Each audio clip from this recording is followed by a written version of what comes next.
Tapping వెనుకున్న పెద్దలెవరు, ప్రభాకర్ రావుతో ఉన్న సంబంధాలేంటి, పరికరాలు ఎక్కడి నుంచి తెప్పించారు, శ్రవణ్ రావును ప్రశ్నించిన సిట్ అంటూ చూస్తా ఉన్నాం. ట్యాపింగ్ వెనుకున్న పెద్దలెవరు అంటే మనకు అందరికీ తెలుసు, కానీ ఈ అసలు దొంగ నోరు విప్పాలి కదా, నోరు విప్పడు.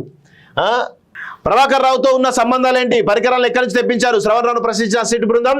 ప్రణీత్ రావు వాంగ్మూలం ఆధారంగా విచారణ, 2 మొబైల్ ఫోన్లు సీజ్ చేసిన అధికారులు, 10 గంటల పాటు కొనసాగిన ఎంక్వైరీ అంటూ చూస్తా ఉన్నాం. ఫోన్ ట్యాపింగ్ కేసులో సిట్ అధికారులు విచారణ ముమ్మరం చేశారు. 3వసారి తమ ఎదుట హాజరైన శ్రవణ్ రావుపై ప్రశ్నల వర్షం కురిపించారు.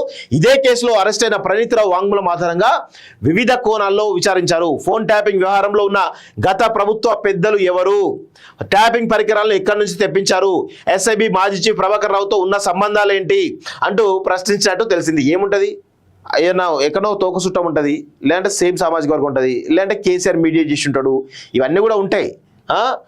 శ్రవణ్ రావు మరికొన్ని దాటవేసినట్టుగా సమాచారం. సుప్రీంకోర్టును ఆశ్రయించి అరెస్ట్ కాకుండా తాత్కాలిక రక్షణ పొందిన శ్రవణ్ రావు సిట్ విచారణకు హాజరవుతున్న విషయం తెలిసిందే. మంగళవారం 3వసారి విచారణకు వచ్చిన శ్రవణ్ రావు దగ్గర నుంచి 2 మొబైల్ ఫోన్లు, కొన్ని కీలక డాక్యుమెంట్లు అధికారులు స్వాధీనం చేసుకున్నారు. గతంలో విచారణకు వచ్చిన శ్రవణ్ రావు సిట్ కు పెద్దగా సహకరించలేదు. దీంతో ఈసారి ప్రణీత్ రావు వాంగ్మూలం ఆధారంగా ప్రశ్నించారు. ఎవరెవరి ఫోన్లను ట్యాప్ చేశారని గుచ్చి అన్నట్లు సమాచారం. కేసు నమోదు కాగానే విదేశాలకు ఎందుకు పారిపోయారు, ఎవరు సహకరించారు, ఏముంటది, ఎవరు సహకరించారు, కేటీఆర్ సహకరించారు ఉంటాడు, అంత తప్ప వేరెవరు ఉంటారు అని కూడా ప్రశ్నించగా తెలిసింది. విదేశాల్లో ఉన్నప్పుడు గత ప్రభుత్వ పెద్దలు ఎవరైనా కలిశారా అని అడిగినట్లు సమాచారం. అసెంబ్లీ ఎన్నికల సమయంలో ఆయా నియోజకవర్గాల్లో పోటీ చేసిన ప్రతిపక్ష పార్టీల అభ్యర్థులు, కీలక నేతలపై సర్వేలు చేయించి ఆ నివేదికలు పంపించినట్టుగా తెలియవచ్చింది.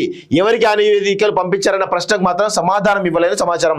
ఫోన్ ట్యాపింగ్ కోసం ఉపయోగించిన పరికరాలను ఎక్కడి నుంచి తెప్పించారు, దేనికైనా ఖర్చు ఎంత అని కూడా ప్రశ్నించినట్టుగా తెలిసింది. శ్రవణ్ రావుకు చెందిన మీడియా ఛానల్ కార్యాలయంలో సర్వర్ రూమ్ ఎందుకు ఏర్పాటు చేయాల్సి వచ్చిందని దర్యాప్తు అధికారులు ప్రశ్నించారని సమాచారం. ఎస్ఐబి మాజీ చీఫ్ ప్రభాకర్ రావు, మాజీ డిఎస్పీ ప్రణీత్ రావుతో ఆర్థిక లావాదేవీలు నడిపారా అని కూడా అడిగినట్లు తెలియవచ్చింది. గత ప్రభుత్వ పెద్దలకు లబ్ధి చేకూర్చాలని ఇదంతా చేశారని ప్రశ్నించినట్టు తెలుస్తా ఉంది. సో శ్రవణ్ రావు చుట్టూ ఉచ్చు అయితే బిగుస్తూ ఉన్నది, రోజు రోజుకి ఎంక్వైరీ జరుగుతూ ఉన్నది, చాలా విషయాలు కూడా బయటపడుతూ ఉన్నాయి. వాళ్ళు అసలు విచారణ సిట్ దగ్గర చిట్టా అంతా ఉంటుంది. శ్రవణ్ రావు ఈయన ఏం చెప్తాడు అనేది చూస్తూ ఉన్నారు. ఒక్కొక్కటి లీక్ చేస్తూ ఉంటారు, ఆయనకు షాక్ మీద షాక్లు వస్తుంటాయి. సో చాలా స్పష్టంగా బుక్ అవుతా ఉన్నాడు శ్రవణ్ రావు. దాంతోపాటు ప్రభాకర్ రావు వస్తే ఈ కేసు కొలిక్కి వస్తుంది. అప్పుడు కేసీఆర్ పాత్ర ఏంది, కేటీఆర్ పాత్ర ఏంది, మిగతా ఎర్రబెల్లి దగ్గర పాత్ర ఏంది, అన్ని రకాల పాత్రలు బయటపడతాయి. ప్రభాకర్ రావును రప్పించేందుకు చర్యలు.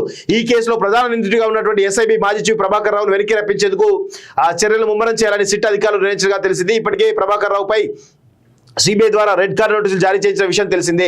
దాంతో ఆయన ముందస్తు బెయిల్ కోరుతూ హైకోర్టులో పిటిషన్ దాఖలు చేశారు.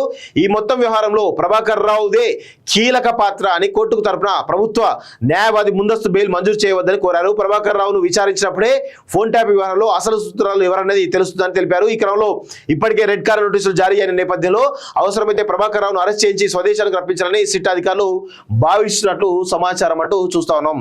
సో ప్రభాకర్ రావు, శ్రవణ్ రావు ఇద్దరు కస్టడీలో ఉంటే చాలా విషయాలు బయటపడతాయి.